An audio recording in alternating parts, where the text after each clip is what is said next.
Joyeux réveillon et bonne année 2025 à tous. Vous êtes maintenant plus de 180 000 à me suivre, 102 000 sur Facebook, 55 000 sur Instagram et 23 000 sur TikTok.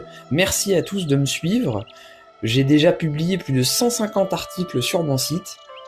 Vous pouvez les consulter pour en apprendre plus sur la naturopathie, sur les jus. D'ailleurs, si vous souhaitez apprendre à réaliser des cures de jus pour retrouver le bien-être naturellement, la formation est toujours à moins 50%. Vous pouvez vous y inscrire, que vous soyez particulier ou thérapeute.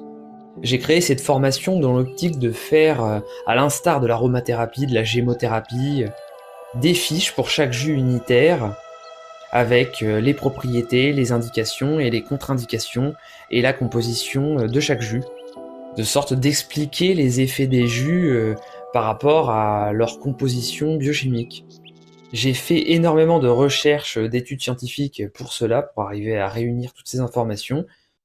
Le tout est fait avec une vision holistique qui apprend à réaliser des cures de jus en fonction de sa vitalité, de ses objectifs, de ses contraintes. Vous apprendrez les bases de la naturopathie européenne, les diathèses, les tempéraments, l'Ayurveda, la médecine traditionnelle chinoise. Vous apprendrez à réaliser un bilan de vitalité.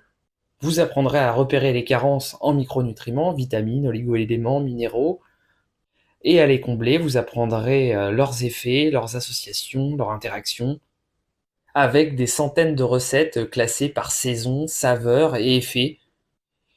Je vous mets le lien d'inscription en description.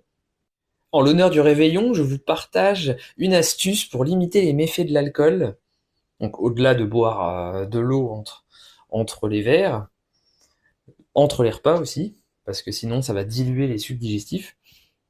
Eh bien, je vous partage une astuce de jus avec le jus d'asperge, qui a été montré dans des études comme diminuant de 70% les dégâts hépatiques de l'alcool et doublant les enzymes digérant l'alcool, à savoir l'ADH, l'alcool déshydrogénase, qui transforme l'éthanol en acétaldéhyde, une substance encore plus toxique que l'éthanol. Des radicaux libres sont aussi créés lors de la réaction. On peut citer également l'aldéhyde déshydrogénase, l'ALDH, qui transforme l'acétaldéhyde en acétate, moins toxique, mais aussi le système microsomal d'oxydation de l'éthanol et la catalase. Vous découvrirez tout ça dans l'article en description. L'asperge, avec ses vertus enzymatiques, antioxydantes, anti-inflammatoires et détoxifiantes, aide à limiter les méfaits de l'alcool et à limiter la gueule de bois. Donc vous pouvez consommer ce jus avant, pendant et après la soirée, et le lendemain, au cours de la journée, à raison de 1 à 3 verres le lendemain. Ou du jus de radis noir si votre foie est suffisamment vitalisé. Pour savoir s'il est suffisamment vitalisé pour le radis noir, j'ai fait un article sur ce sujet. Je vous mets le lien en description aussi. Et je vous mets des recettes de jus anti-gueule de bois et pour limiter les effets de l'alcool dans mon nouvel article que je vous mets en description. Si vous souhaitez reprendre votre bien-être en main, prenez rendez-vous avec moi en visio ou en présentiel. Bonne journée, bon réveillon et bonne année. Prenez soin de vous, ne buvez pas trop.